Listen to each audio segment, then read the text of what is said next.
Hello बच्चों, सभी बच्चे अपनी साहित्य की पुस्तक खोल लीजिए। सृष्टि, आप सभी को पता है कि पिछले वीडियो में मैंने आपको प्रथम पाठ की कविता की कुछ पंक्तियाँ पढ़ाई थी। कविता का नाम है यह है भारत देश हमारा। तो आगे की कविता समझते हैं। देखिए, गाएंगे यश हम सब इसका, यह है स्वर्णिम देश हमारा, आगे कौन जगत में हमसे, यह है भारत देश हमारा। तो ये जो हमारा सोने जैसा देश है, स्वर्णिम यानी सोने जैसा देश है, हम सब इसका यश गाएंगे, इसकी प्रसिद्धि गाएंगे। हमारा यह ऐसा देश है कि हमसे जगत में कोई भी आगे नहीं है। यह है भारत देश हमारा, महारथी कई हुए जहाँ पर, यह है देश मही का स्वर्णिम, ऋषियों ने तप किए जहाँ पर। यह वही भारत देश है जहाँ कई महान योद्धा हुए हैं, महारथी महान योद्धा हुए। यह धरती का वह देश है जो सोने की खान कहा जाता है, जहाँ ऋषियों ने घोर तपस्या करके ज्ञान अर्जित किया, जहाँ कभी नारद के मीठे गान गूंजा करते थे। अगली लाइन है ना, यह है देश जहाँ नारद के गूंजे मधुमय गान कभी थे, जहाँ कभी नारद के मीठे गान गूंजा करते थे। फिर है, यह है देश जहाँ पर बनते सर्वोत्तम सामान सभी थे। यह वही देश है जहाँ सबसे अच्छी वस्तुओं का निर्माण होता है।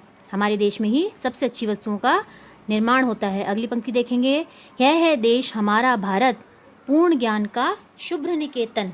यह है देश जहाँ पर बरसी बुद्ध देव की करुणा चेतन। अर्थात यह वही देश है जिसने अपने ज्ञान से सारे संसार को समृद्ध किया, जो ज्ञान की खान माना जाता था।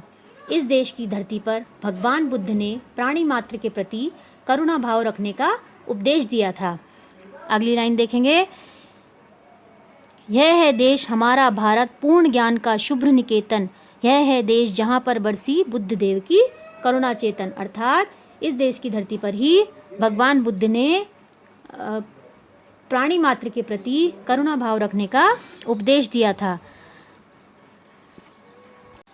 अगली लाइन देखिए, है महान अति भव्य पुरातन, गूंजेगा यह गान हमारा, है क्या हमसा कोई जग में, यह है भारत देश हमारा।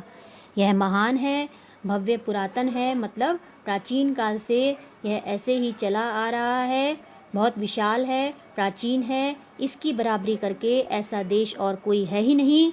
इसकी प्रशंसा के गीत हम जन जन के कानों तक पहुँचाएंगे, सभी को बताएंगे।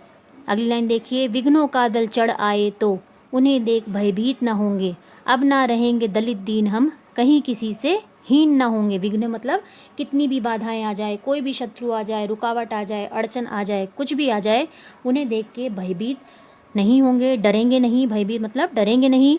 अब ना रहेंगे दलित दीन हम, कहीं किसी से हीन न होंगे। हम उसे देखकर बिल्कुल विचलित नहीं होंगे, डटकर उनका सामना करेंगे और दलित दीन नहीं रहेंगे। दलित दीन मतलब कमज़ोर नहीं रहेंगे और किसी से हीन ना होंगे, यानी कि किसी से भी कम नहीं होंगे। अगली लाइन देखिए, शुद्र स्वार्थ की खातिर हम तो कभी ना ओछे कर्म करेंगे, पुण्य भूमि यह भारत माता, जग की हम तो भीख न लेंगे। शुद्र मतलब छोटे छोटे अपने जो निजी स्वार्थ होते हैं, अपने मतलब के लिए हम कोई ओछे कर्म नहीं, कोई घटिया काम नहीं करेंगे। पुण्य भूमि यह भारत माता, ये जो पुण्य भूमि है हमारी, जो ये भारत माता है, जग की हम तो भीख न लेंगे, उसके लिए हम किसी और की भीख नहीं लेंगे, अपने दम से करेंगे, जो भी हमारे बस में होगा हम इस भारत माता के लिए करेंगे। आगे देखिए, मिश्री मधुमेवा फल सारे, देती हमको सदा यही है, कदली चावल अन्न विविध अरु, शीर सुधा में लुटा रही है।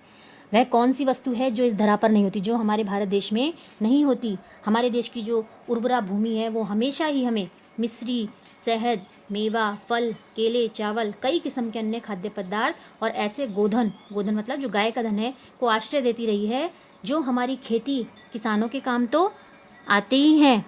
आर्य भूमि उत्कर्ष मही है, गूंजेगा यह गान हमारा, कौन करेगा समता इसकी महिमा, यह देश हमारा। मतलब जो हमारी खेती किसानों के काम तो आते ही हैं, हमें दूध दही घी भी उपलब्ध कराते हैं। मैं यह बात सबको बताता रहूँगा, कभी कहता है मैं यह बात सबको बताता रहूँगा कि आर्यों की यह भूमि हमेशा उन्नति करती रही है, इस पृथ्वी पर इसके समान और कोई भूमि खंड नहीं है। आर्यों की ये भूमि जो है उत्कर्षमयी हमेशा उन्नति करती रही है और इस पृथ्वी पर, इस धरती पर इसके समान कोई भी दूसरा भूमिखंड नहीं है।